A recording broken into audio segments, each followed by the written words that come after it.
Shalom peuple de Dieu, que le Seigneur vous bénisse abondamment. Shalom pasteur Abon. Nous bénissons le Seigneur pour ce temps de jeûne continuel qu'il nous accorde. Et aujourd'hui nous allons parler spécifiquement d'un thème, lequel est la vie de l'esprit. La vie de l'esprit. Alors nous allons parler de la vie de l'esprit et nous allons prier également en ce sens pour que la grâce de Dieu continue, n'est-ce pas, de se déverser sur nous. Amen. Un verset biblique, s'il te plaît. Nous irons dans le livre de Galates. Oui, Galates. Galates chapitre 16.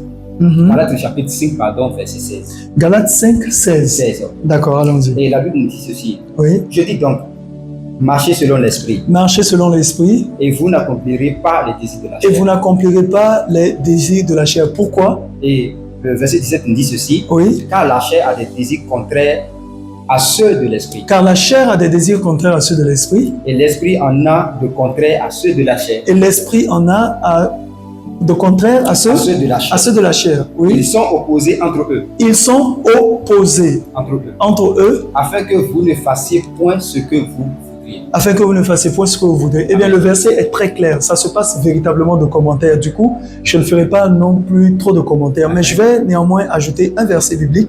En l'occurrence, Romains chapitre 8, à partir du verset 14. Il dit, car tous ceux qui sont conduits par l'Esprit de Dieu, n'est-ce pas, sont fils de Dieu. Je répète, tous ceux qui sont conduits par l'Esprit de Dieu sont fils de Dieu. Alors, la marche par l'Esprit veut tout simplement dire se laisser conduire par le Saint-Esprit. Mais en plus de cela, la vie par l'Esprit veut tout simplement dire qu'à partir de cet instant, tu ne fais absolument rien. La marche est journalière.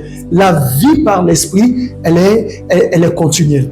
Ça veut dire que quelqu'un peut décider aujourd'hui de marcher par l'Esprit. Demain, il va se laisser conduire et marcher par la chair.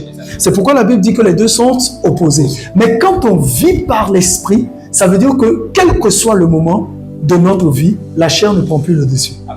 Donc tu comprends un peu la nuance. La marche par l'esprit est frottée à la chair.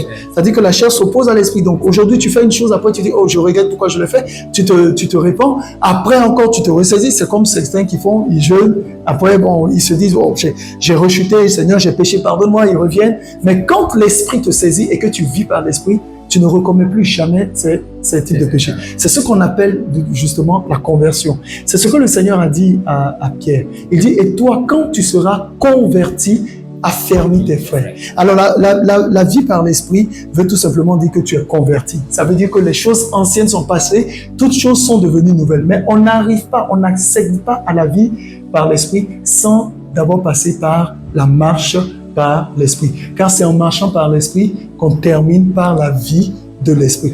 Que le Seigneur te bénisse abondamment et je prie au nom de Jésus-Christ que la grâce de l'Éternel soit sur ta vie comme elle est déjà là, que la faveur de Dieu te garde partout où tu es au nom de Jésus-Christ et quel que soit ce que tu fais, que Dieu te donne la force de toujours marcher et vivre par l'esprit. Qu'il en soit ainsi au nom de Jésus-Christ de Nazareth. Amen et amen.